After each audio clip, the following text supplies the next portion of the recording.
अच्छा, अब ये एक्चुअल में तो ठीक है जी, ये जी सैंपल इंट्रोडक्शन सेक्शन आ गया, बट मैं आपको बताना चाह रहा हूं कि ये भी एक्चुअल नहीं है, इतनी ज्यादा सब हेडिंग्स नहीं होती। ठीक है, ये बताया जरूर गया है कि ये सब हेडिंग्स ये वाली आपने कवर कर ली हैं, ठीक है,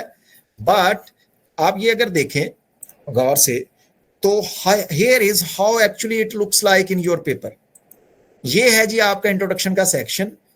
कि किस तरह का वो पेपर के अंदर लग रहा होता है। आप गौर से देखना जी, आपके पेपर का टाइटल होता है, उसके नीचे अब्स्ट्रैक्ट का सेक्शन होता है, और तीसरे नंबर पे अगर हम इस तरह इनको सेक्शंस कह दें, title 1, abstract 2 and third one is क्या है, इंट्रोडक्शन सेक्शन।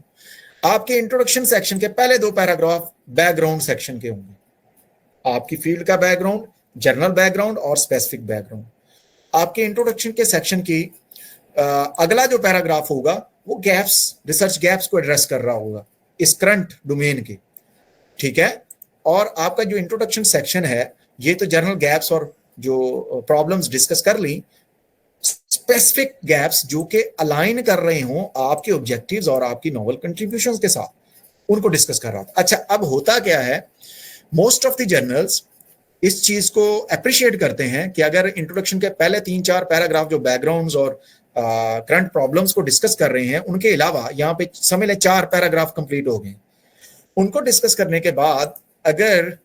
जो राइटर्स होते हैं, ऑथर्स होते हैं, इस तरह की हेडिंग्स डाल दें,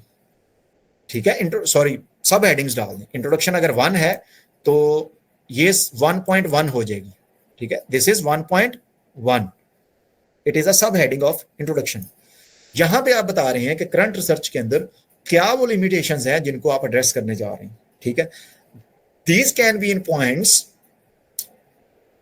1 sentence per point, 3 to 4 sentences, और these can be in paragraphs। अच्छा, फिर आप एड्रेस करते हैं रिसर्च ऑब्जेक्टिव्स को। फिर वही बात है कि जो ऊपर आपने रिसर्च गैप्स बताए हैं उसके साथ अलाइन करते हुए आपके ऑब्जेक्टिव्स, ठीक है। और at the end novel contributions, आपकी नोवेल कंट्रीब्यूशंस क्या है, ठीक है। ये 3 सब हेडिंग्स आमतौर पे आप अपने इंट्रोडक्शन के सेक्शन में ऐड कर सकते हैं। उसके अलावा इंट्रोडक्शन की मेन हेडिंग के अलावा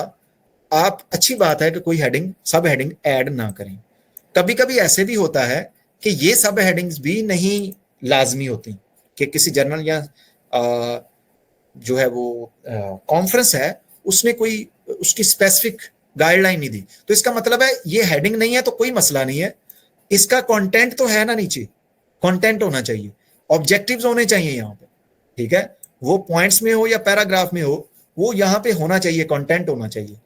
कहने का मकसद, हेडिंग का मतलब ये नहीं है कि वो कंटेंट ही नहीं है, वो कंटेंट होता है, बट वो सब हेडिंग आमतौर पे कई जर्नल्स में या कई पेपर जब आप पढ़ते होंगे वहां पे नहीं होती। तो आपको ये ना लगे कि सर ये कह रहे हैं कि ये हेडिंग्स नहीं है तो ये कंटेंट भी नहीं, कंटेंट इज ऑलवेज देयर। मतलब ये सारा का सारा आपका इंट्रोडक्शन है, समझ आ रही। ये 1.5 से 2 पेजेस का आपका आमतौर पे इंट्रोडक्शन होता है एक रिसर्च आर्टिकल का, ठीक है। तो उसमें सब headings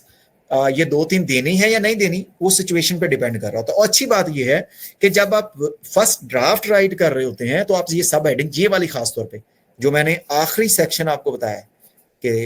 here is how actually it looks like in paper, तो ये वाली सब हेडिंग्स आप खास तौर पे आपने देनी ही है हर सूरत। वो बाद की बात है, अगर कहीं पे स्पेसिफिकली गाइडलाइंस में लिखा है कि कोई सब हेडिंग ना आए तो हम इनको हटा देते हैं, content is always there, content वहीं पे रहेगा, हम सब हेडिंग्स को हटा देते हैं, ठीक है।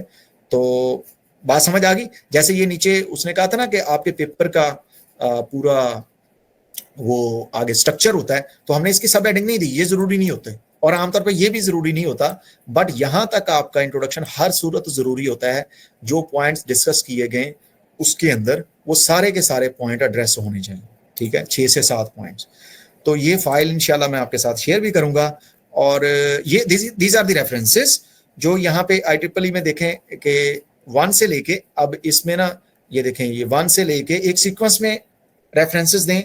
तो बहुत अच्छी बात होती है, क्योंकि आपने अपने आर्टिकल्स को भी अरेंज कर लें एक सीक्वेंस में, जिस तरह आपने रेफरेंसेस को अरेंज किया है उसी तरह अरेंज कर लें, क्योंकि जब आप ऑफिशियली साइटेशंस कर रहे होते हैं, मैं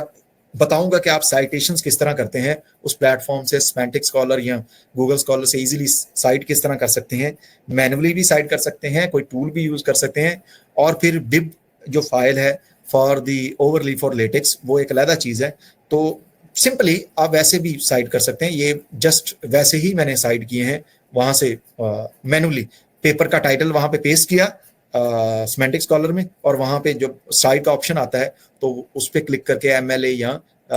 IEEE के स्टाइल में यहाँ पे ये 1 से लेके 8 तक उसी सीक्वेंस। अच्छा, अब एक और इंपॉर्टेंट चीज है, मैंने इसको रेड इसलिए किया है, मुझे याद आ गई ये चीज कि ये इंट्रोडक्शन के नीचे हमने रेफरेंसेस नहीं देने होते, ये तो जस्ट रेफरेंस का मैंने सेक्शन नीचे इसलिए लिखा है कि जो ऊपर आपको 1 2 3 4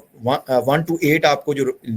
साइटेशंस नजर आ रही हैं उनके रिलेटेड रेफरेंसेस नीचे हैं। आमतौर के